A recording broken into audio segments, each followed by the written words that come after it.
Fala, malucada, como vocês estão? Hoje nós vamos falar de divórcio aqui nesse podcast. Diferente, né? Pois é. Hoje temos aqui Kalila Matos. Kalila, muito obrigado pela sua participação e presença. Este era um dia, no mínimo, esperado para entender que tipo de negócio tem no mundo dos divorciados, certo, Mal? Certíssimo. Então, eu queria já de cara agradecer aqui a sua participação e presença. Muito obrigado por estar aqui com a gente. Adoro presentes. E se você não me conhece, eu sou Wagner, do Alvo e da Louca Podcast, aquele podcast que você assiste de empreendedorismo que você super gosta. E se gosta mesmo, já deixa aí o seu like, a sua curtida e etc. Olha que legal. Gente, muito obrigada. Obrigada, gente. Obrigado você, obrigado pela sua disponibilidade. Pessoal, o que nós vamos falar hoje? A gente vai falar o seguinte tópico. Como lidar com as relações e o casamento durante a decisão de empreender.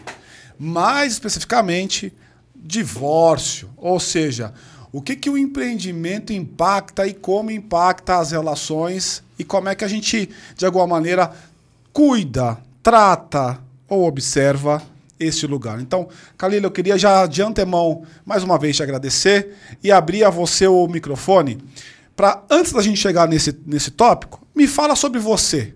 De onde vem, o que come, quem é. Por que pensou nisso? Por que pensou nisso? Bom, eu tenho 40 anos, eu sou mãe solo de um menino lindo, de 9 anos, o Miguel. Comecei a trabalhar muito cedo, desde os 13. E outro dia eu estava até conversando com a Paty que eu precisei olhar no meu LinkedIn para lembrar tudo que eu já fiz, né? Fora o que a gente não coloca lá dentro. Né? Mas eu sou formada em comunicação. Minha primeira faculdade, eu sou radialista de formação. Depois me especializei em roteiro. Fiz marketing digital. E aí depois eu me especializei em empreendedorismo social. Eu sempre tive o pezinho no terceiro setor. Gosto muito dessa área. Eu acho que é uma área de grande expansão. Essa questão da visibilidade que se dá para as áreas que são mais vulneráveis. Tá. E você começou trabalhando para alguém, certo? Certo. Em qual momento você pensou que você iria empreender? Ou você não pensou? Aconteceu de maneira orgânica? Como é que foi esse momento da descoberta do seu eu empreendedor? Eu sempre gostei muito de marketing, de forma geral. E aí, na verdade, o meu start começou que eu não gostava de pedir dinheiro para os meus pais. Então, eu já saí para trabalhar justamente por causa disso. E ajudava em casa. Quantos anos? Tal. 13. 13 anos. 13 anos. São Paulo? São Paulo. E aí, eu fui ser laboratonista. Nem existe mais. Laboratonista. O que significa? O que é isso? É o pessoal que revelava fotos. Olha, sabe? Tipo, naquelas lojas que o pessoal chegava... do filme. Chegava com as máquinas. Aquela sala meio penumbra, pendura. Não. Isso daí é um pouquinho mais antigo. Não era tanto assim. Não. Eu só tenho 40, não tenho... não tenho 60. Só tenho 40. É só 40, só cara. 40, calma aí. Por favor. E aí, a gente tinha um lugarzinho onde você colocava a mão. Você treinava, né? Para não errar o lugar onde você guardava o filme. Para tirar da máquina, você colocava a máquina lá dentro, enfiava a mão como se fossem umas luvas e conseguia tirar o filme lá de dentro, colocar num outro rolo para colocar numa máquina. É como se fosse hoje o filtro do Instagram que a gente tem. Aí a máquina envelopava, imprimia. Exatamente, você só ia escolhendo os filtros, é muito tranquilo. Que legal. Muito era legal. uma máquina. Eu me lembro disso. Acho que tinha isso nos shoppings, alguma coisa assim. Sim. Não Então, era? eu vivia dando boas notícias e má notícias para as pessoas, né? Então, as boas eram, olha, suas fotos ficaram excelentes, né? Saíram as 36 que você pediu. E também tinha, sinto muito, vocês abriram provavelmente a máquina, queimaram todas as fotos. Puta, isso era um momento frustrante. Total, né? O divórcio, o sentimento de divórcio já era naquele momento. Tá. O luto das fotos, digamos assim. E aí? Nossa, de lá eu trabalhei, fui atendente. Eu sempre fui muito predisposta a trabalhar, né? Assim, sempre gostei de ter o meu próprio dinheiro, de poder ajudar as pessoas de alguma forma. E trabalhei em locadora. Eu lembro de trabalhar na adolescência de segunda a segunda em locadora. E aí eu dava aula de balé clássico num colégio na rua de casa, na rua de casa. Você é São Paulo, né? Você falou? Sou de São Paulo. São Paulo, capital? Capital. Que lugar de São Paulo você era? Zona Leste. Zona Leste? Que lugar? Ali na Vila Formosa, você conhece? Conheço pra caramba. Tem meu amigão lá, o Renan, mora lá. Abraço, Renan. E aí? Abraço, Renan, deve ser vizinho. Ainda continua. O pai dele, sei lá se é ele ou o pai, alguma coisa assim, mas moram lá. E aí foi isso. Nossa, eu já trabalhei em tantas coisas. Aí depois eu acabei indo trabalhei em produtora, como produtora. Fui roteirista de produtoras. Sempre gostei muito de escrever. E depois disso, por ser muito comunicativa, fui para a área comercial de veículo de comunicação. E aí trabalho com isso há 20 anos. Ah, é? E como é que nasceu a E Divorciei? Bom, nasceu da minha dor. É. Sim, Me conta esse momento aí, o momento da dor. Entra no momento da dor e depois a gente entra no momento do negócio a partir da dor. Então, eu me divorciei em 2017 para 2018. E aí passou um tempo... Quanto tempo casada você era? 7 anos, mas ao todo 12. Nós ficamos juntos 12 anos. E aí... eu sempre, como eu comentei, sempre fui muito ligada no terceiro setor e eu gostaria muito de fazer alguma coisa pelo próximo. Eu sempre fui voluntária em ONG, alguma coisa nesse sentido.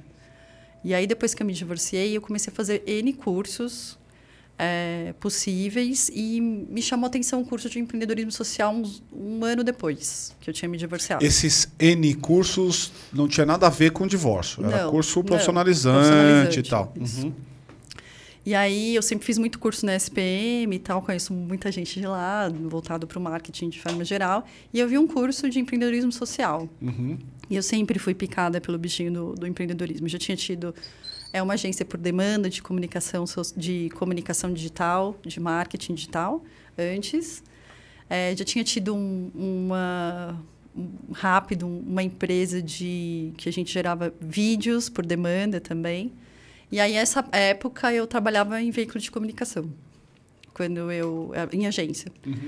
E aí, nessa fase, no próprio curso, os professores falaram, olha, é interessante vocês perceberem alguma dor de vocês, muitas vezes, que esse é o start para vocês começarem uma empresa. Aí um falava, eu quero pensar na natureza, eu quero poder fazer de cápsulas de Dolce Gusto, sei lá, telhas. Eu quero fazer... Coisa mais social, mais meio sustentável. Tem a galera do Greenpeace, né? Tô ligado. Tinha uma grande parte que estava né? E aí, depois... Eu saí de lá indignadíssima, porque eu não consegui sair com nenhuma ideia pertinente, assim. Eu falei, gente, acho que eu não vou conseguir nunca, né, ajudar, vou acabar fazendo alguma coisa junto com alguém que já tenha uma ideia brilhante. Né? Nesse momento da escolha do empreendedorismo social, você não tinha uma leve percepção de que talvez o social não atuaria naquilo que você precisa, financeiramente falando, por exemplo? Sim, eu acho que a maioria dos empreendedores sociais, eles literalmente escolhem muito mais pelo que vai fazer pelo próximo do que pela renda que chega. Então, e isso não é problema? Porque você não estava numa condição, pelo menos pelo que eu entendi, de não precisar da grana, certo? Você precisava trabalhar de alguma maneira, certo? Mas eu tinha as minhas economias. Não, mas tudo bem. Mesmo que tivesse as suas economias, assim, sim. Não tinha uma expectativa de retorno financeiro? Mas eu acho Como é que trabalha essa dualidade aí? Eu acho que... eu acredito muito na questão de você levar isso para investidores anjos. As pessoas estão muito mais espertas para essa questão social. Então, eu acho isso muito pertinente. Se você tiver estruturado toda a jornada e tudo mais, e tiver um business plan para você ter um pitch ok, eu acho que isso não é um grande problema hoje. Sim. Porque eu acho que os empreendedores estão... Sim, eles visam muito lucro, mas eles também visam muito a oportunidade de ajudar o próximo. Impacto, né? Total. Impacto. Eu percebo. A gente recebe vários dos empreendedores aqui. Tá bom. E aí você voltou para casa desolada porque não tinha encontrado. E aí... Passou um tempo e eu escutei na rádio que a cada 3 casamentos, em 2018, um terminava em divórcio. Em 18? 2018. E aí eu falei, poxa, tá aí uma dor que vem de mim também, né? Uma dor que eu já senti, mas como que isso poderia ser... Você estava bem resolvida nesse momento com o teu divórcio? Sim, super bem resolvida. Super bem resolvida. E aí eu falei, mas é uma dor que eu já senti. Mas aí que tá, Wagner. Tem 2 momentos do divorciado. Tem quem pede o divórcio e quem fica sabendo do divórcio. São dores totalmente diferentes. Me fala das duas. Quem pede o divórcio, geralmente, ele sente o luto do divórcio no casamento. E quem geralmente recebe a notícia, sente o luto depois. Podem ser até que seja avisado, olha, a relação não está indo bem, vamos tentar fazer uma terapia de casal, enfim. Mas são dores de momentos diferentes, não que elas sejam diferentes no sentir, mas acontecem em momentos diferentes. Ou pode ser uma decisão conjunta, né? E acontece. Esse é mais difícil de acontecer, né? Infelizmente, no Sempre Brasil, vai ter alguém que vai ficar sofrendo, não vai ter, não? Não, ambos vão ficar sofrendo, como eu disse, em épocas diferentes. Mas no Brasil, infelizmente, o divórcio é mais litigioso, ainda há muita briga. Esse é um dos Você meus... tem essa estatística? Tenho... Quantos por cento? Recentemente, a gente viu uma pesquisa vindo do Colégio Notarial, que é um dos nossos parâmetros, hoje nosso parceiro de metrificação. Está por volta de quase 70%. Litigioso? Litigioso Ah, ainda. não tinha noção disso. E é a mulher, geralmente, que pede mais o divórcio do que o homem. Ela pede... Isso eu já sabia. Isso é bizarro, porque não é o conhecimento popular. E, em geral... E aí, vamos entrar na conversa que agora ficou legal, tá? Em geral, ela pede por uma condição basal. No tempo...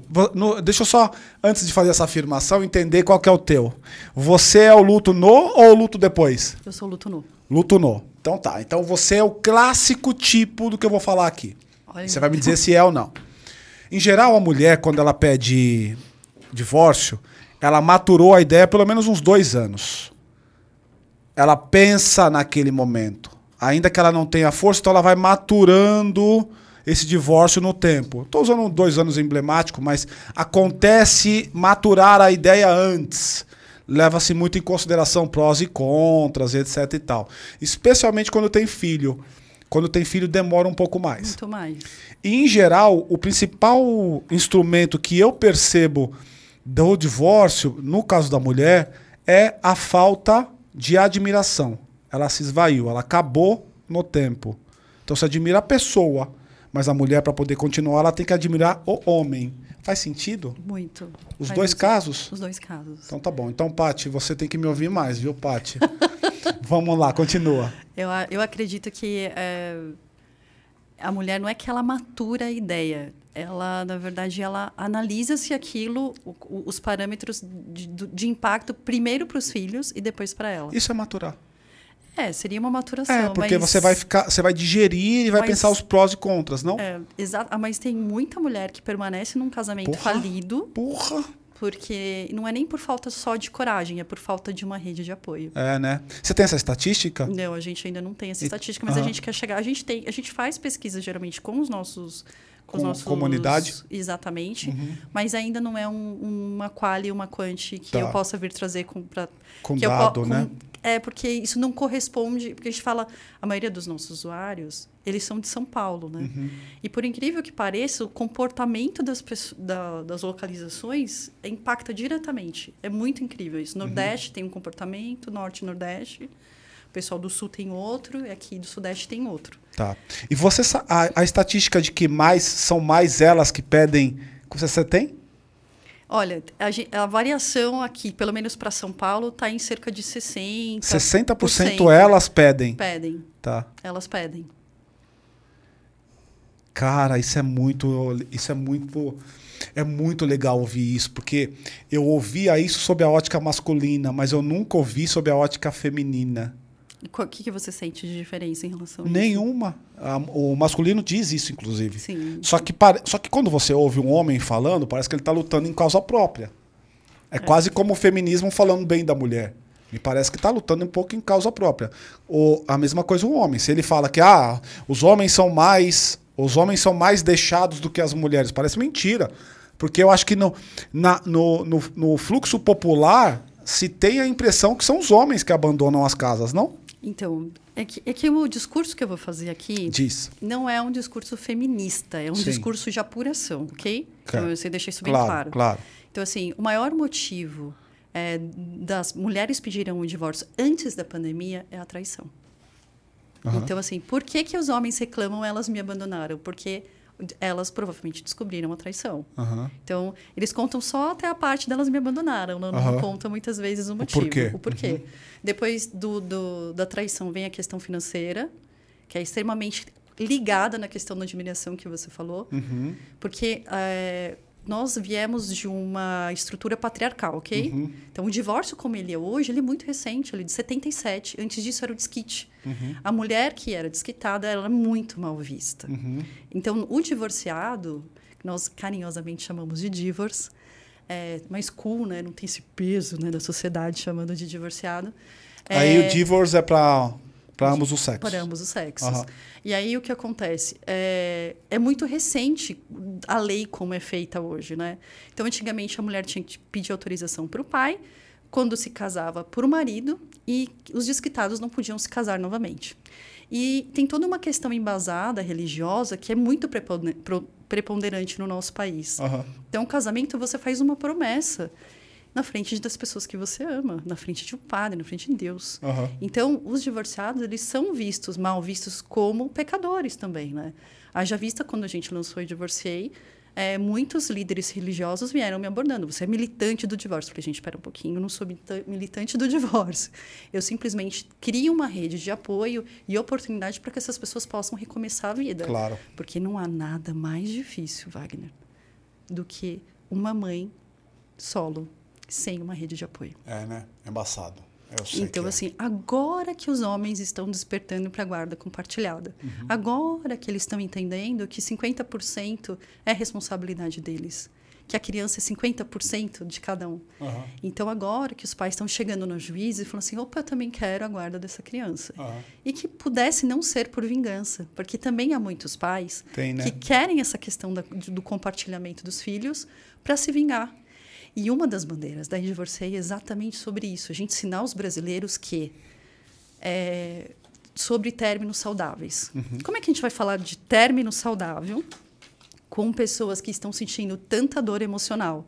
Por exemplo, nós nos casamos, nos divorciamos sem um acordo que um ainda ama e o outro já não ama mais, não admira mais. Olha, eu quero me divorciar de você. Há muito sofrimento envolvido. Então, as pessoas colocam as suas crianças interiores para brigar.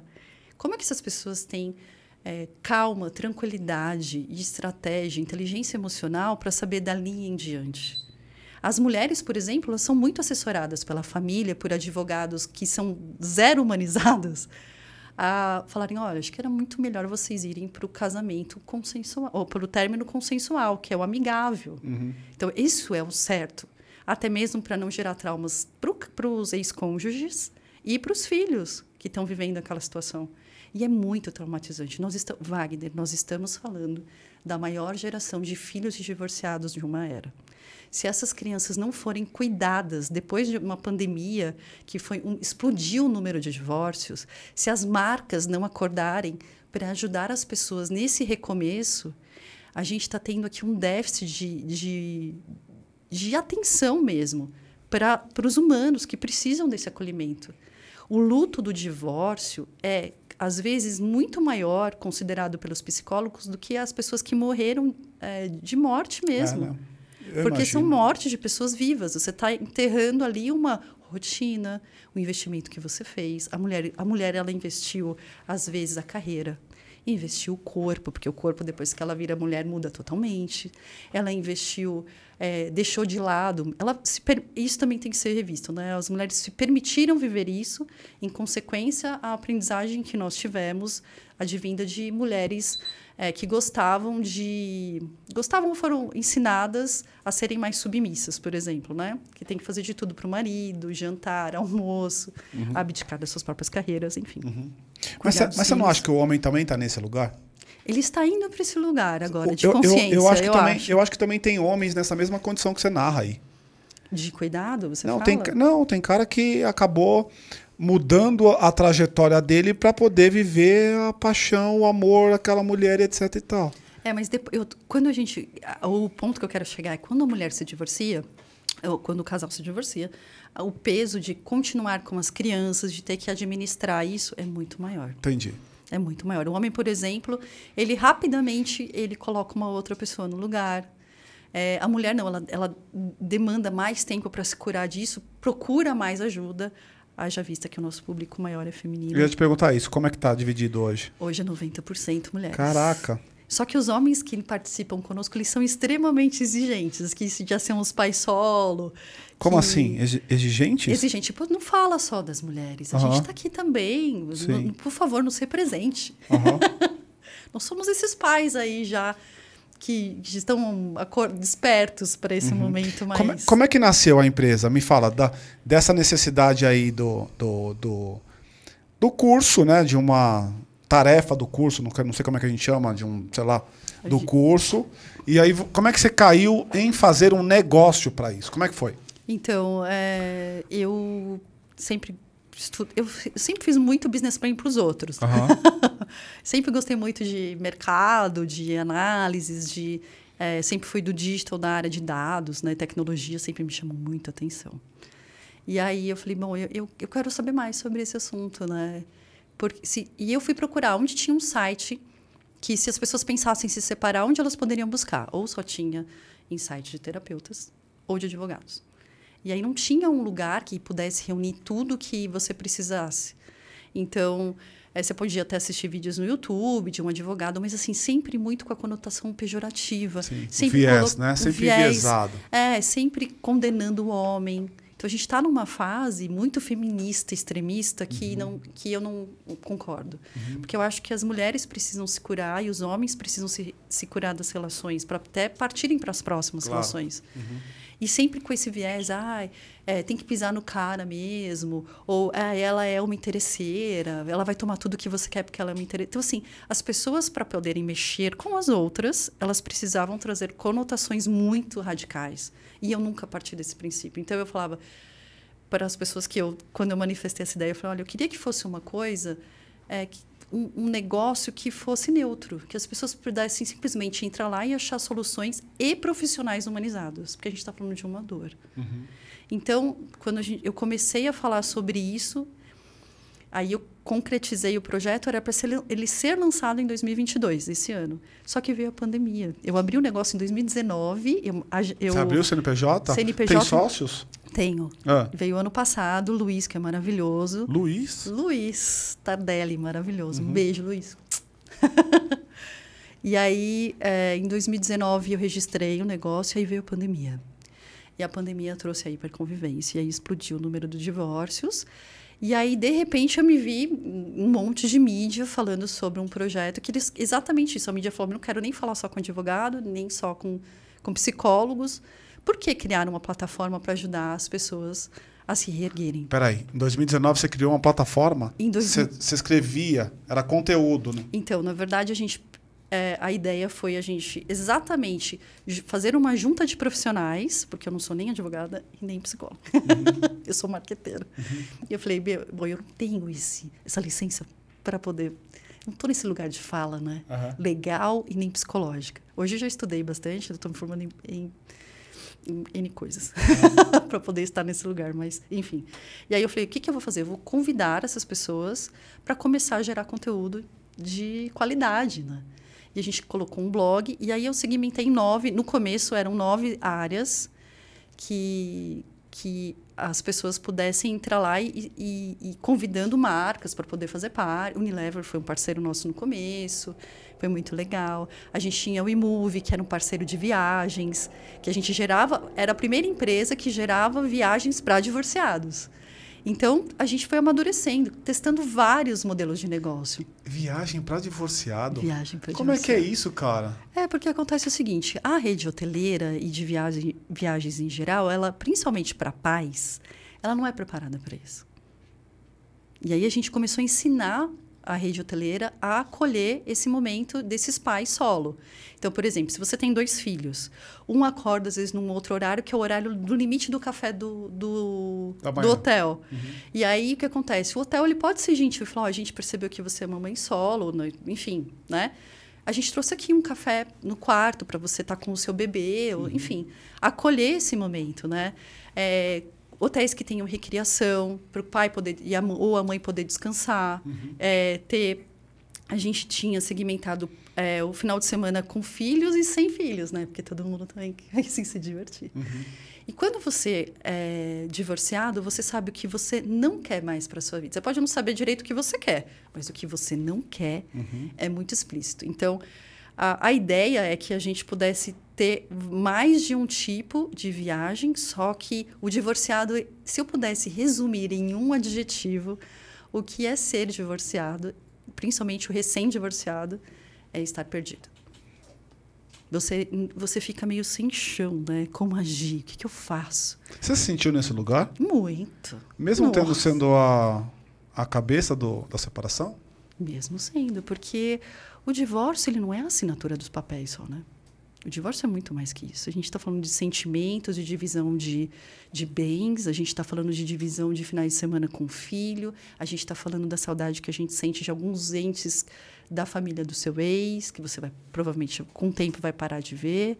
Você se divorcia da família toda, de uma história. Isso é muito doloroso. Uhum. Isso é muito doloroso. É uma curiosidade. Você acha que as pessoas se arrependem de divorciar? Muito. Os homens? Como é que é essa dinâmica? E se é mais homem, mulher? Por que se arrepende por que se arrepende? O que descobre que acha que ia ser uma vida diferente? Conta um pouco sobre... Eu acho a sua pergunta maravilhosa, Paty. Obrigada por ela. Muito feliz por ela. Inclusive, a gente fez uma live sobre isso, né? Depois da pandemia, houve uma hiperconvivência onde as pessoas estavam desconfiguradas do seu senso comum, né? Na pandemia. E aí, muitas pessoas falam, eu não aguento mais olhar para a cara do meu marido. Eu não aguento mais, eu vou me divorciar. De repente, depois do divórcio, as pessoas sentem falta da rotina, saem com outras pessoas e percebem que gostariam de voltar com o seu ex-cônjuge, né? Só que a sociedade coloca os ex num papel muito ruim. E aí as pessoas se sentem desencorajadas a retomar aquela relação. E não tem nada de mal se arrepender. Só que dá muito trabalho se divorciar. Se for consensual, você pode estar divorciado em um mês. Principalmente se você não tiver filhos. É muito tranquilo se divorciar hoje em dia, nessa condição.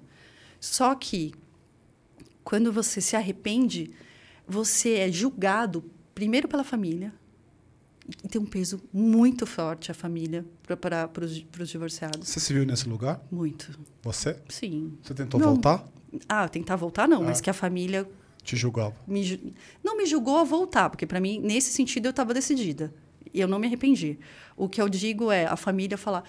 te apoiar muito. É isso mesmo, que bom que você divorciou, agora você vai ter uma nova vida. E aí, quando você, ouvindo esse discurso, você fala, bom, se eu me arrepender, se acontecer qualquer coisa... Não dá para voltar mais. Não vai rolar de voltar. Então, tem todo esse peso que para quem se divorcia, é muito forte, né? Dos colegas de trabalho e tudo mais. Para que você vai voltar, vai sofrer de novo? Então, eu acho que as pessoas elas têm muito medo de retomar uma relação por serem julgadas. Né? Mas as pessoas querem voltar para a relação? Querem. A gente já fez muito essa pesquisa. Você se arrependeu de ser divorciado? Sim. Você gostaria de voltar com a sua ex? Sim. Os homens gostariam muito de voltar com a ex. Eu acho que o homem mais do que a mulher, não é? Muito. O homem tem uma postura... Especialmente quando tem filho, não? Também. O homem acontece o seguinte, às vezes ele está cansado da situação, porque a vida de casado, ela realmente precisa de muito foco, muita dedicação. Sim. Os filhos, realmente, eles deixam o casal exaustos. E quando a gente se casa, o casamento ele não é só um acordo quando você assina os papéis. É uma série de acordos conforme o casal vai evoluindo. Se isso não é discutido entre o casal, ele vai se perdendo no caminho, porque as pessoas passam a olhar para horizontes diferentes. E aí, o ideal é que sempre renovam os acordos. Olha... o ideal é que a gente saia pelo menos uma vez por semana, que a gente tenha momentos nossos. Olha, eu vou empreender, gostaria muito do seu apoio. Isso para mim é fundamental, falando do nosso tema, né? Isso para mim é fundamental, o seu apoio é muito importante. Você fala enquanto casado? Enquanto casado. Essa falta desse diálogo é um dos... Triste. Triste. Olha, a gente vai precisar investir nesse sentido, gostaria do seu apoio. Se eu cair, você está preparado para a gente se erguer juntos? Vamos falar mais sobre isso? Olha, é interessante as crianças saírem de férias para a gente poder ter uma viagem só nossa e você poder alimentar o casamento de alguma forma. Você acha que isso acontece ou é utópico?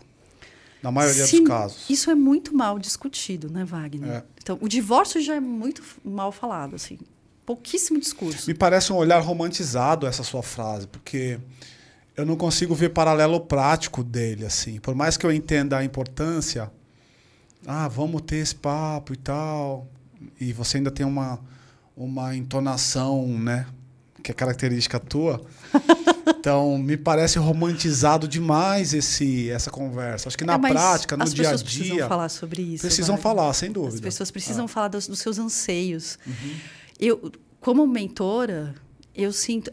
A maioria das mulheres chegam para mim e falam, eu estou muito cansada de me sentir tão sozinha casada. Ele não olha mais para as minhas necessidades. Às vezes eu falo, você fala com ele sobre as suas necessidades? Elas é dito falam? isso? Ah, Falam. E eles cagam assim mesmo. Cagam. E você acredita que uma mulher estando neste lugar... E vice-versa, tá? Vice-versa, né? Vice-versa também. Porque a mulher também está trabalhando fora, está com atenção em N e outras coisas. E aí, não conversam mais. Deixa eu fazer uma pergunta capciosa para você. Ai. Quem está me assistindo aqui já sabe a minha resposta, mas eu quero ouvir a tua. Numa relação, num casal, quem lidera? Tem um líder? Tem. Quem é o líder? Aí isso é uma questão de característica pessoal. Mas vai ter dois? Pode ter dois líderes? Então, tem que ser conversado que se houver dois líderes, alguém tem que ceder alguns momentos. Senão, Porque se eu tiver dois líderes, quem é o liderado? Ambos têm que ser líderes e liderados, né? Eu acho que você tem que entrar num consenso. Eu estou perguntando para Kalila. Para Kalila. Quero que você abra o coração, porque eu não acreditei na sua resposta. Eu vou perguntar de novo. Não, eu quero saber de você. Você, numa relação, você é líder ou liderada? Eu vou te contar um pedacinho da minha história, vai fazer sentido para você. Eu me anulei enquanto mulher, enquanto eu estava casada, porque eu quis muito que meu casamento desse certo. Quando eu percebi que eu permiti estar nesse papel para poder dar certo, e eu comecei a entrar em estado depressivo e eu acordei, eu me frustrei demais em ter me permitido ficar nesse papel. Não, tudo bem, mas imagina numa relação nova, hoje. Você quer ser líder ou quer ser liderada? Não, eu acho que eu quero compartilhar. Entendi. Você só consegue ter essa resposta com uma mulher que você estiver buscando se ela tiver autoconhecimento, você também. Sim, você tem que saber muito de si. Tem que estar muito seguro para você entrar numa relação e para você observar isso no outro. Tá bom. Paty. Tô aqui pensando. Não, eu ia perguntar no negócio do arrependimento. Me parece que é quando as pessoas se divorciam na impulsividade, né? Tipo, pandemia. Não foi uma coisa assim que tá há anos pensando, elaborando. É uma coisa muito impulsiva, me parece. Ou não? Eu acho que há tudo de tudo. Teve muita gente que descobriu quem era o parceiro convivendo com o parceiro. Bizarro, né? isso é bizarro. Então, Porque na teoria já convivem, né? Você mas convive fora do horário comercial. Quando você está então. viajando... só para você saber, Paty, essa informação é legal, que eu acho que não sei se eu comentei isso com você. O dia do divorciado, essa informação veio de fora e a gente constatou isso no ano passado e esse ano também. O maior número de divórcios vem depois de grandes viagens, de férias, principalmente com as crianças. O dia do divorciado é dia 6 de janeiro. A gente comemora, viu? Por quê? Porque é depois que terminam as férias, que há uma grande convivência. Quando você olha para o seu marido ou para a sua esposa e fala... É isso. Eu acho que já deu. Que eu vi o que eu precisava convivendo com ele 24 horas ali, né? E aí você constata que realmente não é mais aquilo. Que é bizarro, né? Me parece Me parece um lugar de clausura, sabe? Wagner, não é bizarro. Não é bizarro. Vamos analisar o que é o casamento friamente. Friamente. Vocês da produção, olhem para mim. Vamos pensar juntos aqui. Para vocês terem uma ideia, nós nos juntamos com pessoas que nós não convivemos, fazemos um contrato na frente de todo mundo e nos colocam um papel de princesa, que tem muitas mulheres que pensam no casamento como esse dia, e na lua de mel, que vai ser maravilhoso, vai ser... a transa do melhor do mundo, porque vai estar num lugar esplendoroso. E aí as pessoas não pensam que tem uma rotina, que as pessoas ficam doentes, que você vai ter que cuidar daquela pessoa no hospital, que você vai ter filhos, que você pode sofrer um aborto, que você pode perder o seu... Bom, enfim, com N problemas financeiros, as pessoas não olham a real da vida. Eu posso olhar para o casamento dos meus pais, mas eu sempre idealizo muito melhor. Quando você se casa e você se dá de cara com a realidade do que realmente é, você se frustra. Você demorou quanto tempo na tua relação para poder estar de cara com o que realmente é? Ai, demorei. É? Porque eu fantasiei bastante, Você né? fantasiou. Você todos nós. Eu concordo com você. De maneira geral, eu acho que a Disney tem um pouco de culpa nisso. Porque... Não só a Disney, não, né? Não, estou falando Vários Disney livros, no sentido né? figurado, né? No sentido de alguém ditando como deve ser. Ou, eu poderia dizer, por exemplo, a Disney ou propaganda da Doriana. Sim. Café da manhã e tal. Sim. Então, de alguma maneira, eu acho que a gente fantasia as relações demais. Sim. E elas ficaram hiper romantizadas. De maneira que a gente se frustra porque o nosso referencial é um referencial que às vezes é inatingível. Porque trata-se do humano e do outro lado tem um humano lá. Sim. Às vezes a gente está com uma expectativa tão grande com relação àquele humano que, ela não vai ser sanada.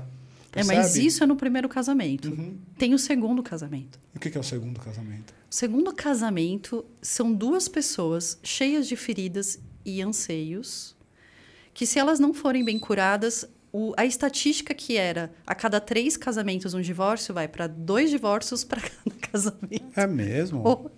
Caraca. Então você pode perceber que se as pessoas não despertarem para se autoconhecerem, se autocurarem antes de se envolverem com outras pessoas, aí divorciar vai ser um sucesso durante muito tempo. Eu acho que a resposta está dada da sua problematização aí, então. Porque exatamente. Mas no fundo, trata-se do humano. Eu gostaria que a divorciei não precisasse existir, né? Se você parar para pensar. O ideal é que as pessoas olhassem para si e falassem o que realmente eu quero numa relação. O divorciado ele tem essa obrigação. Quando a gente vai fazer curso de noivos, eu, por exemplo, me casei na igreja católica, né? Uhum. Fiz tudo como a sociedade mandou, né? Olha, vem aqui, minha linda, você namora, você noiva, você compra o seu apartamento, casa, de noiva, de branco. Eu entrei na igreja com meu pai, tudo bonitinho como manda o figurino. Isso é certeza que vai dar certo uma relação? Não é. E aí, beleza. A gente se divorciou e aí vem os anseios de você, vem a carência, vem a solidão. E aí, você ensinar os divorciados, principalmente, que é o nosso target hoje, a gente tem muitos divorciados que estão aprendendo sobre transformar a solidão em solitude, e você sentir prazer, ficar sozinho, você com você mesmo, para depois você se preencher de si, e aí depois você estar com uma outra pessoa. Uhum. Só que isso não acontece. As pessoas acabam se divorciar, se inscrevem em aplicativo de relacionamento. Que é uma puta bosta. Aí os caras, para se provar, isso é real, tá? Para provarem a sua masculinidade, sua virilidade, passam um rodo geral, sai aí machucando. As mulheres, não? As mulheres, elas sempre entram em aplicativo de relacionamento pensando, esse cara pode ser um bom partido para um casamento. E o homem, não? O homem, agora ele está deixando mais claro o que ele quer, né? Tem muitos homens que colocam como que é? Eu tenho interesse só em relacionamentos casuais. E a gente está ensinando as mulheres também não romantizarem essas relações de aplicativo, por exemplo. Uhum. Porque o que a mulher escuta? Eu conheço fulano que se casou conhecendo alguém no aplicativo. Todo mundo tem uma história dessa. Não é verdade? É. Cada, 50 pessoas, deu um casamento. Exato. Que pode ser que nem dê certo. Exato. Mas vira referencial, né? Fala lá, Paty. Então, o Mal pediu para eu perguntar aqui, queria engatar aqui na reflexão. Você acha que as pessoas sabem o que é um casamento? E o que é um casamento hoje para você que daria certo? Uma ótima pergunta, Mal. Eu acredito que o casamento no formato que é hoje, eu não acho que ele é efetivo. Porque, exatamente, a gente é meio que imposto a pensar nesse modelo estrutural advindo de religião. Isso vem de um controle da sociedade, porque se a gente não modular as pessoas dentro de relações, elas saem transando, fazendo filho com a torta direita. Isso aí acontece desde a antropologia lá atrás. Exatamente. Desde a savana africana. Eu preciso clusterizar isso. Isso. As relações acabaram acontecendo, o amor e as relações como a gente vê hoje, eles são uma derivada do advento da civilização da humanidade. Sim, mas aí depois... Desde o delta do Nilo para cá, e especialmente há 15 mil anos atrás, quando você começou a colocar um componente novo, que era a agricultura na mesa. E a agricultura, se você tem agricultura, você tem posse. Se você tem posse, você tem herdeiro. E fudeu.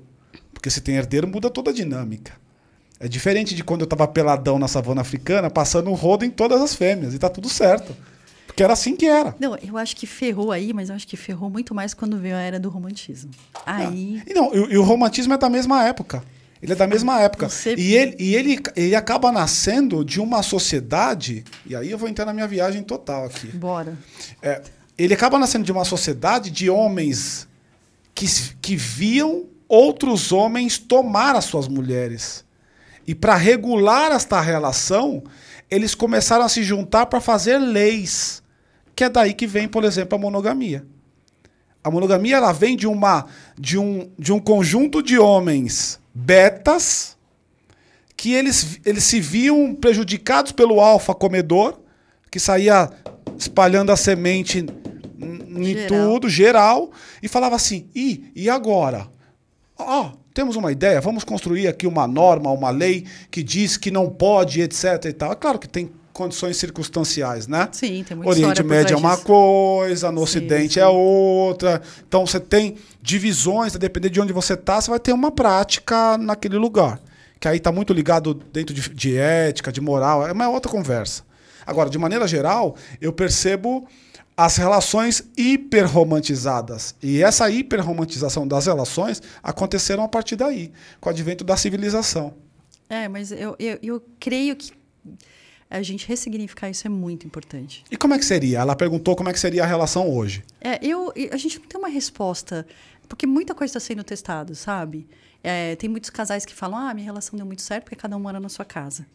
A relação deu muito certo porque a gente compartilhou os filhos e eu tive mais liberdade de ir e vir. E tive mais presença de mim mesma dentro da minha relação pessoal, né? Das minhas relações pessoais sem estar com o meu novo parceiro. Uhum. Então, o novo casamento, ele ainda está sendo construído. Não há uma receita de bolo. Vem cá, que eu tenho a mágica para que todo mundo se dê bem e seja muito feliz. Ainda a gente não tem esse modelo. Muita coisa está sendo testada. Mas, a princípio, essa história de cada um ficar na sua casa parece muito um bom caminho. Você vai casar de novo? Não sei. Você tem vontade de casar de novo? Não nesse formato tradicional. Eu acho que eu já estou bastante tempo divorciada. Quanto tempo? 5 anos. Uhum. E eu gosto muito de ocupar a cama totalmente hoje em dia. Eu cedo ela de vez em quando, mas eu gosto muito de... A maior parte do tempo você quer ela todinha para você. Por incrível que pareça, depois que eu me divorciei, eu acho que eu demorei uns 3 meses para ocupar a cama inteira, porque eu fiquei naquele modelo de poder ficar deitada sozinha. Só naquele lugar, Naquele lugar. Uhum. Quando eu falei, gente, mas a cama está aqui disponível para mim. Agora eu passei a dormir na diagonal. Aí o meu filho... Meu filho que de vez em quando vai lá para minha cama, mãe, posso dormir com você? Pode. Aí eu me condiciono de novo no meu cantinho. A ficar no lugar. Mas quanto tempo a gente demora para tomar esse lugar que podia ser nosso, né? Isso é muito, muito importante pra gente. Ainda que você não tenha convicção de que vai casar novamente, relacionamento topa, tá tudo dentro? Tá... Super, é importantíssimo se relacionar, com certeza. E alguém com a tua competência acaba sendo mais criteriosa nas escolhas? Todo divorciado fica mais criterioso depois. A régua muda bastante. Muito. A gente fica mais exigente porque a gente, por medo também, por isso que eu indico todo divorciado tem que fazer terapia, se conhecer. E aí a régua muda porque você não quer sofrer de novo as mesmas coisas, né? E aí você precisa ver se você está repetindo os mesmos padrões. Você acha que repete? Repete. Repete, né? Repete. Eu estou testando os meus conceitos aqui, tá? A Paty tá dando risada ali agora. Existe uma coisa... Provoca ele, Paty. Existe uma coisa na... Eu sou um apaixonado por psicanálise, por isso que eu estou te perguntando coisas. Eu também adoro. Então, existe uma coisa na psicanálise que é a teoria da repetição. E a gente acaba repetindo coisas o tempo inteiro de maneira inconsciente, não percebendo, mas simplesmente repete. Você concorda com essa afirmação? Concordo. E é bem por aí mesmo. Então, de alguma maneira, você vê que os comportamentos, quando você para analisar um indivíduo, ele acaba sendo uma repetição ainda de uma idade muito tenra. Não é porque você separou agora, você está pegando um cara igual ao seu ex-marido. Às vezes esse comportamento vem desde o teu avô, do teu pai. Se você for parar para pensar, se você veio de famílias desestruturadas, por exemplo... eu não vou expor meus pais aqui, mas você tem várias análises comportamentais que às vezes você busca coisas nas suas relações que advindas do que faltou na sua família. Então, se você tem um pai controlador, se você tem uma mãe vitimista, se você tem padrões de relacionamentos que podem impactar nas suas decisões quando você for adulta. Porque você teve as suas diferenças ou as suas faltas quando você era criança. A psicanálise estuda muito isso e cada dia que passa, quando você começa a absorver esse tipo de conhecimento, fica muito notório. Muito notório. Eu percebo até onde eu não deveria perceber. As pessoas me procuram. Eu tenho um TikTok, que eu falo nesse TikTok sobre relações. Na verdade, eu não falo sobre relacionamento, eu falo sobre comportamento. Porque eu acredito que existe um mercado sexual. Total. O mercado sexual não é mercado de sexo, é aquele em que tem as relações humanas. Sim. Então, se existe um mercado sexual, você tem um valor sexual de mercado e eu também tenho um. O ponto é, o quanto que você me valora e eu te valoro. E a partir daí, as relações acontecem. Então, se isso é uma verdade, então, eu acabo percebendo que não tem a ver muito com o outro. Na verdade, tem a ver com você. Por isso o autoconhecimento. Porque você emula... Então, por exemplo, eu vou pegar um caso real. Por exemplo, eu percebi que a minha ex-mulher, por exemplo, ela, na verdade, ela queria emular o pai dela. Hoje, estudando psicanálise, eu entendo o que acontecia. Então, o imprint do pai era tão grande naquela vida que, porra, tem que ser um cara muito igual ao meu pai. Aí, quando esse cara não é muito igual ao meu pai, ele acaba sendo, não é esse cara. Ou eu acabo me frustrando demais, porque eu crio aquela máxima do cavalo branco. E se meu pai é o cara do cavalo branco, E se eu pego duas pessoas com perfis totalmente diferentes, então ferrou. Porque um é o cara pacífico e o outro é o agressivo doido que vai pra cima igual um maluco, percebe? Então, na verdade, se você for parar pra pensar que a nossa estrutura física, com o tempo, realmente ela cai por terra. Porque você pode ficar com uma pessoa muito bonita, muito charmosa, muito cheirosa. Bom, tá lá os requisitos físicos. Mas se não houver as nossas junções de neura, em algum momento, a relação não se mantém. Então. Mas o meu ponto está anterior a esse ainda. Não é se não houver. Inconscientemente você escolheu ele por isso. Exatamente. Não, mas é isso que eu disse. As nossas você já neuras... escolheu ele por isso. A Paty discordou de mim ali, 2 segundos depois ela concordou de novo. Que é assim, ainda que você não pegue o cara exatamente como você quer, porque você não faz isso intuitivamente, é uma bobagem a gente achar que as escolhas mais fundantes da vida, tipo onde vai morar, o que vai estudar, o parceiro, elas são escolhas conscientes, porque elas não são conscientes. Elas são inconscientes, trabalhadas desde lá de trás. Sim. E elas simplesmente acontecem. E esse inconsciente ele acontece como se fosse uma força que te impele, que te repele, que te joga para frente e você nem percebe que está indo em direção a essa força. Talvez, em algum momento, você comece a perceber porque você ou fez uma terapia, fez uma análise, e aí você começou a perceber que os gatilhos são aqueles e aí fica mais fácil para você. O problema é que você vai viver uma realidade dessa já numa idade mais lá na frente. Você não pensa nisso com 20 e poucos anos. Mas o problema do divorciado, Wagner, é que ele não pensa só nele. Aí que tá. Se fosse só você buscar no outro, porque ele é aquilo ou aquilo da sua falta da neura, não. Mas você vai buscar, por exemplo, a mulher tem muito esse pensamento. Se o cara não gostar do meu filho, não faz sentido. Uma boa mãe, né? Que a gente vai ponderar nesse sentido. Eu não vou conseguir ficar com ele. Se ele não for atencioso o suficiente com a minha família, se ele não for... Então, assim, são muitas considerações, principalmente se ela não for muito ligada à família. Uhum. Então, são muitas considerações, que é diferente da pessoa que vai se casar a primeira vez. É tanta ilusão concedida para essas pessoas que vão se casar a primeira vez, que eu acho que quem deveria dar curso de noivos deveria ser os divorciados. Não cometam esses erros. Não os casados que deram super certo e a gente tem um segredo mágico aqui para falar para vocês, que é a galera da pastoral. Porque você se acha um idiota, né, cara? Por que vocês não... Eu tenho coisas para dizer aqui que ninguém teve coragem de dizer do outro lado da mesa. Eu sou uma mulher divorciada superada, que eu tenho vontade de dar na cara de meia dúzia de divorciados que ficam fantasiando ainda que vão encontrar um amor romântico. Porque agora meu príncipe encantado... dá vontade de falar, minha filha. Acorda. Você em primeiro lugar. Nossa, eu gosto muito dessa sua frase. Acho que você chegou agora aqui na... Você chegou, hein? Você chegou aqui agora.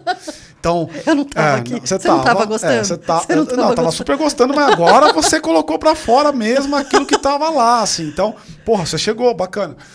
Quando eu olho para o que você está dizendo, me remete a pensar que, então...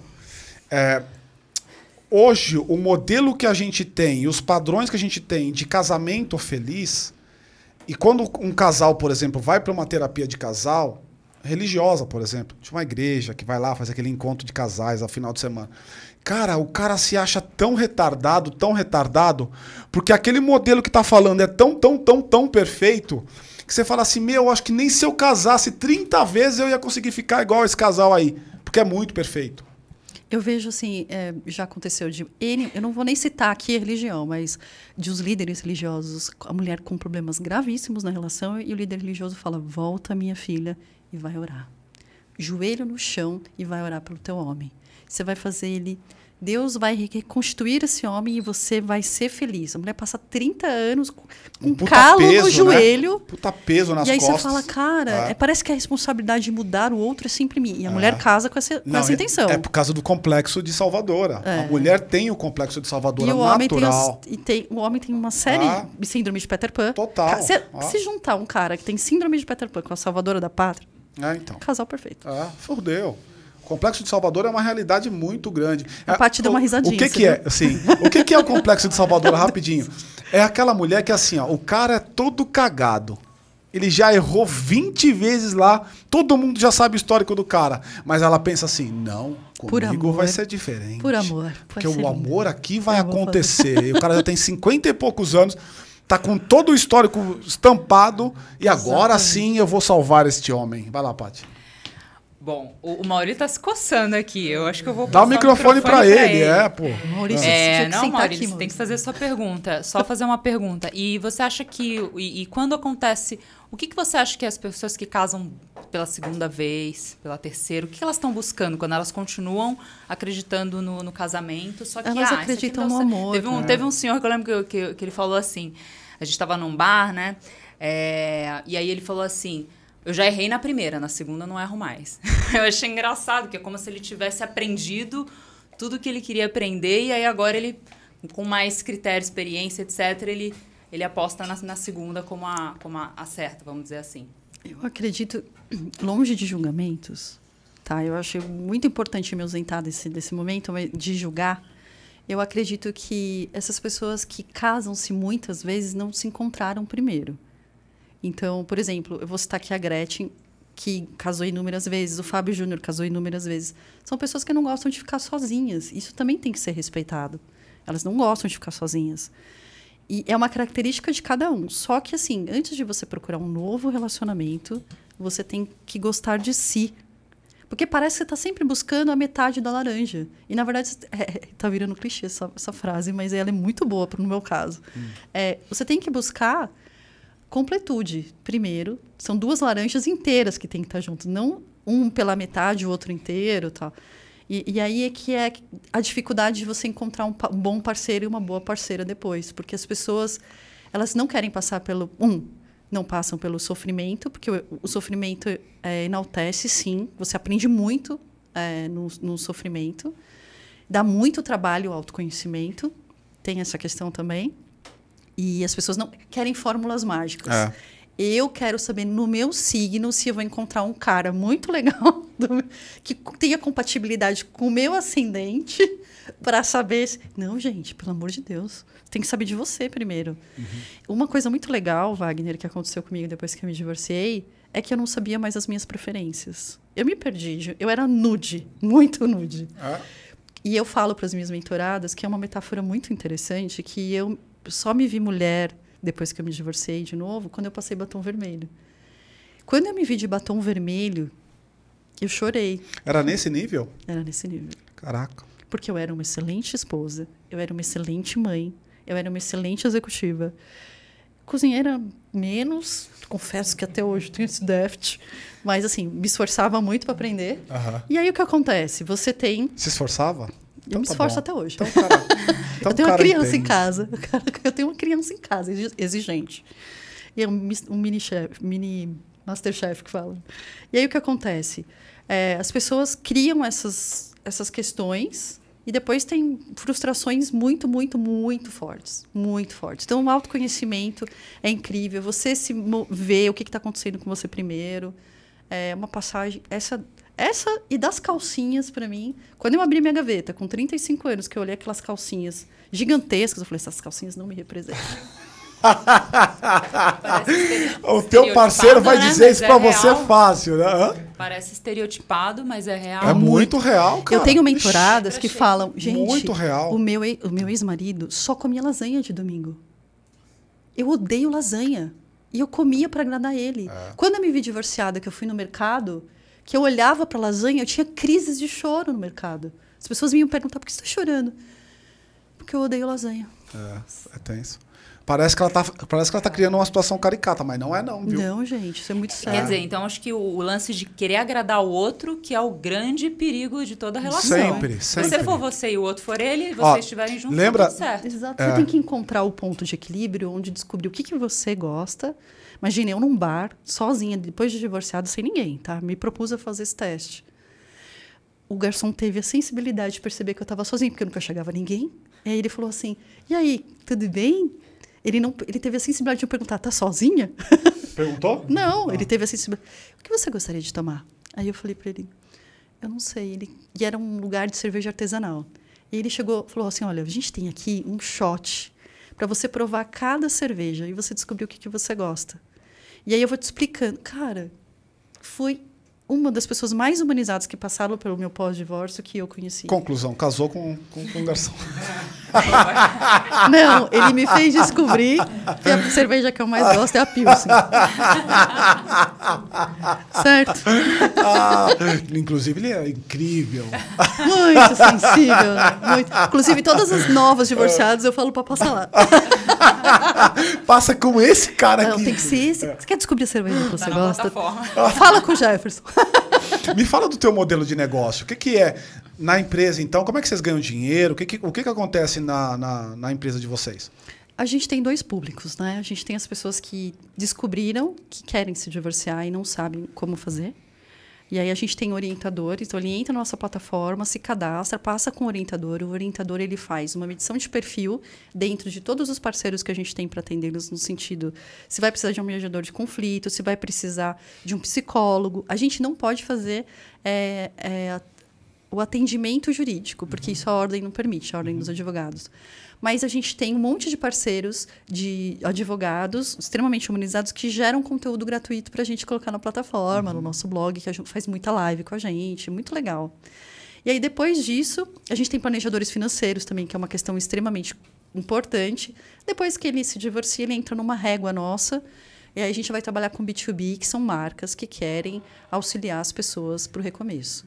Que aí é facilidade, desconto em cursos. E tem isso. Depois que eu criei a plataforma com esse sentido. A grana tá aí, a grana tá no B2B, eu achei que fosse no B2C. Ah, não, tá no B2C. Sempre é no B2B, mas o B2C me pareceu que era um lugar tipo de recorrência, não? Eu vou te contar por quê, Wagner. Porque as pessoas elas pagam 100 mil reais no casamento, mas elas não querem pagar 5 mil reais para se divorciarem.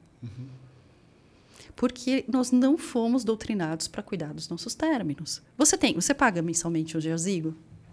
O quê? Um jazigo você paga? Quando alguém fala para você, olha, é interessante você começar a pensar no seu velório. Ou você está pensando no velório dos seus pais? Pelo amor de Deus. Deus que me livre pensar no velório dos meus. Pelo amor.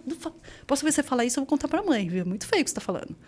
Agora, você imagina alguém que vai se casar e você escuta a velha lá no fundo, que é a tia da tia, lá no fundo do casamento, falar, se não der certo, separa. Cara, as pessoas não fazem ideia do que é um divórcio, uma separação. Ao mesmo tempo que eu vejo que as pessoas não se preparam se agora está se falando, olha, cuidado para não...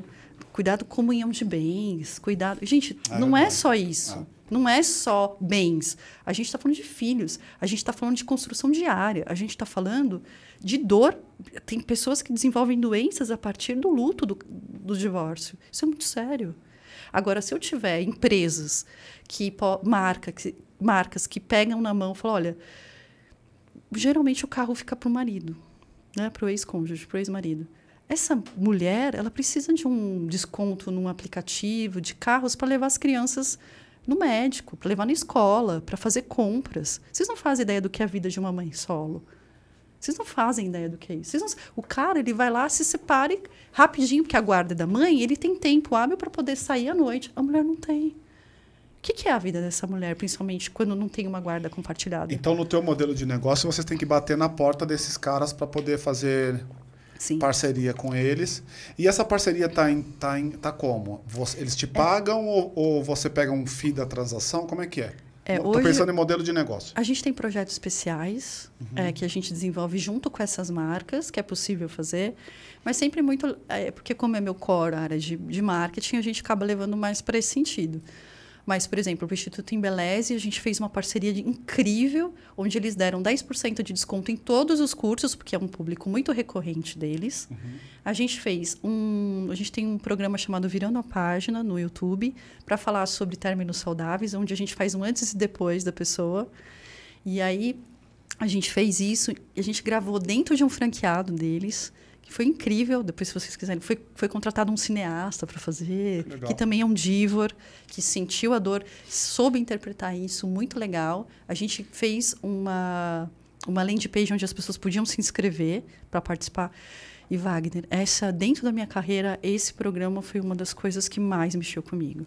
Porque o que chegou para a gente... Eu tenho que tomar cuidado para não me emocionar. Pode emocionar. Ok, o rímel vai virar um tragédia. Mas, não, fica mesmo. As pessoas que se inscreveram no Virando a Página são mulheres que muitas vezes foram abandonadas num tratamento de câncer. Caralho. Que falam, olha, eu queria muito fazer uma transformação. Eu preciso de uma peruca. Caralho. Eu não aguento mais me ver assim. Eu fui abandonado, o cara pediu divórcio. Quando eu estava tomando medicação, eu fui traída, meu ex-marido levou meus filhos. São histórias tão chocantes e tão recorrentes que você fala, é meu propósito. Não dá para parar, entendeu? É muito forte, é muito sério. E quando a sociedade perceber, o RH das empresas perceberem que as pessoas estão no luto, elas vão acolher mais. Quando as escolas perceberem... Quando as escolas perceberem que os filhos precisam de ajuda, quando os pais estão passando por esse momento, eles vão acolher mais esses filhos. Porque as pessoas não dão valor para esse momento. Quando eu falo isso, as pessoas ficam paradas pensando, nossa, eu nunca vesti esse sapato apertado aí que você está falando, eu não fazia ideia. Tem mulheres que falam, gente, pelo amor de Deus, alguém me indica um terapeuta infantil, porque o meu filho não para de fazer xixi na cama, eu não sei mais o que fazer. Ele está agressivo, ele está tal coisa. Então, você vai nas escolas, as pessoas acham que isso é normal. Ah, vai passar, isso vai passar. Não, gente, não vai passar. Se não tiver um acolhimento dessa criança que também vive o luto, não vai passar. E eu me emociono porque eu vivo isso todos os dias. Todos os dias eu escuto de homens que chegam para a gente falando, a minha ex-mulher não deixa eu ver meus filhos. Enquanto eu não pagar a pensão, uma coisa não tem absolutamente nada a ver com a outra. Nada a ver com a outra. Ele é um mau caráter. Ele tem dinheiro, ele não paga, ele não vai deixar ele... Gente, se ele é mau caráter, ele é um mau caráter pai. E precisa ser analisado se realmente... Você tem que olhar para a criança, não para tua dor, né? Ou para tua vingança. E aí depois a pessoa arruma outra, e aí... começa outras dores que são muito mal curadas, as pessoas não estarem preparadas para isso, e vira um ciclo vicioso de autopunição e punição para os filhos e punição para o ex-marido. Puta merda. E aí isso interfere na vida social, na vida profissional. Isso vai virando uma bola de neve. Total. Por isso que eu acho que o nosso trabalho ele é tão necessário. E as pessoas precisam acordar para esse momento. Já está toda borrada. Não tá nada. Você acha que as pessoas... Porque a gente tem, vamos dizer, o mundo é dividido em duas pessoas, né? Os mais emotivos e os mais racionais, né? Sim, assim, sim. no geral. Você acha que realmente os racionais, eles lidam mais de boa do que os emotivos ou não? Não necessariamente. São construções de concepções diferentes, comportamentais, né? Então, entenda que o humano investe em relações. E a construção dessa relação vai dar o tom de como lidar com isso. Ele pode ter se envolvido com uma pessoa extremamente racional, pode ter se envolvido com alguém extremamente emocional, e o peso que vai ter na vida dessas pessoas interfere na construção que elas tiveram. Faz sentido, Paty, para você? Então, como que você aprendeu a lidar com perdas, por exemplo? Talvez o emotivo, ele pode ter um jeito que vai se dar bem. Por exemplo, o racional também. Eu acabei de perder uma amiga. 23 anos de amizade. Eu estou advinda de um luto extremamente forte. Né? E por incrível que pareça, eu falar de luto todos os dias com essas pessoas, e eu não falo de luto, né? Eu falo de recomeço. É diferente. A visão que eu tenho hoje de término, ele está muito ligada no pós. O que você vai fazer para sair desse lugar? Né? Então, você imagina. Eu me coloquei muito no lugar dessas mulheres que estão casadas, às vezes, há 20, 30 anos, que investiram 50% da sua vida numa relação, que elas têm a concepção que aquilo deu errado. E quando eu chego com o mindset que isso não foi errado e que isso foi uma escola para que você pudesse aprender algo, para que você desenvolva depois, elas ficam totalmente mexidas. Porque a família, a igreja, os amigos falam, que pena que sua relação não deu certo. E não é isso. A gente aqui mesmo com o Wagner. Pois é. Então, chora não, Wagner. Não vamos chorar mais. Isso aqui é uma alegria, a gente é vida louca. Parabéns, Eli. Parabéns, amiguinhos. Eu quero te fazer a pergunta derradeira pra gente finalizar. Eu sabia que ia chorar. Kalila. A gente é assim, a Paty, ela causa isso nas pessoas. A Paty é impossível. A gente sempre faz uma pergunta aqui no final do podcast. Já tá acabando? Já. Nossa, passou rápido. Que é assim, por que a Kalila é uma vida louca? Porque eu não tenho medo de viver. Eu gosto de viver. Eu já perdi todo o meu dinheiro, já ganhei dinheiro. Eu caio, eu levanto, eu tenho uma resiliência forte. Eu entendo que a vida é impermanente. E que... Impermanente? Total, a vida é muito impermanente, muito. O que a gente tem que aprender, o que cada um tem que passar. Que cada pessoa, tudo que tiver que chegar até você vai passar por você, você vai aprender com aquilo, vai evoluir com aquilo. E para mim isso é vida louca, vida louca. O que a Divorciei já me deu, Wagner, eu acho que nenhuma outra empresa no mundo poderia me dar. E é legal porque você está no empreendedorismo aí, né? Fazendo uma coisa que você acredita, com propósito e tal. E deixa uma mensagem aqui. Fala aí com o pessoal que é o público de vocês e que eventualmente está ouvindo a gente aqui no podcast e está na mesma situação que você está narrando e está trazendo. Eu acho que vocês não estão só. Eu acho que é isso que a Divorciei podia... Se eu pudesse passar uma mensagem para as pessoas, vocês não estão sozinhos. A gente entende a dor, a gente está com vocês, independente do momento que você esteja. Se é uma pessoa que está pensando sobre isso, se é uma pessoa recém-divorciada, ou se é vida louca, né, que já está superada, já está buscando novos horizontes. Mas eu acho que é nunca deixar de pensar em você. Acho que você é o centro da sua vida e não tem egoísmo nisso. Tem, na verdade, amor próprio. Quanto mais você souber de você, mais fluida vai ser sua vida, menos dor você terá. Isso aí. Esse é o recado. A gente sempre deixa uma frase, né? Uma frase que eu falo costumeiramente aqui e eu acho que ela é oportuna para falar de novo. A primeira fidelidade é a você mesmo. Então, seja fiel a você acima de tudo. Não se apequene para caber num espaço que não te cabe. E ao fazer isso, você não vai ser você. Portanto, continue no tamanho que você está e viva. Certo? Certo. Muito Queria te agradecer demais pela tua participação e presença. Eu saio com uma lição daqui. Eu acredito bastante que você tenha isso como mote. Isso é verdade para você. O negócio é verdade para você. O lugar que esse negócio causou na tua vida. Eu vou cometer uma heresia aqui, tá? Eu acho que é menos pela tua experiência e mais pela experiência que você vê das pessoas. Eu não sinto você falando desse negócio com o peso da dor de ter sido uma divorciada. Tá superada essa parada. É pela dor que você vê, virou uma causa. Isso é bonito, isso é bacana. Total. Então, de verdade, assim, é ir lá para fazer o negócio funcionar, porque vai funcionar, tá? Muito obrigado pela sua participação aqui. Eu que agradeço, gente. Obrigada. Obrigada, pessoal. Obrigada. É isso. Tô muito feliz de ter participado. E se você gostou, não se esqueça de curtir e compartilhar. Eu não tô pedindo o quê? Um divórcio, de novo, não, socorro. Até porque não tem nem com quem divorciar mais, mas... eu não tô pedindo isso pra você, tô pedindo pra você meter um dedinho ali e falar assim, ó, gostei, curta, compartilhe, se inscreva no canal. Aqui você vai enxergar, na descrição aqui embaixo, os contatos dela, da empresa, da Divorciei. Cara, tá passando por isso, conhece alguém que tá passando por isso, eu tenho certeza que pelo menos alguém você conhece que tá passando por isso. Manda esse vídeo pro teu amigo aí, manda esse vídeo pra tua amiga e vamos nos ajudar, né? Ser voluntário. E vamos ser felizes, então. É isso. Tchau, gente. Valeu, até mais. Até mais. Você sabe que, meu... Assim... Esse é o final, desculpa. Não, foi do caramba, foi muito legal. Eu tô tessuada. Relacionamento é um negócio que dá pra gente ficar... Não, a gente fica até amanhã. Até amanhã. E eu falo pouco também, né? Se a gente não tiver uma linha mestra, a gente vai até amanhã.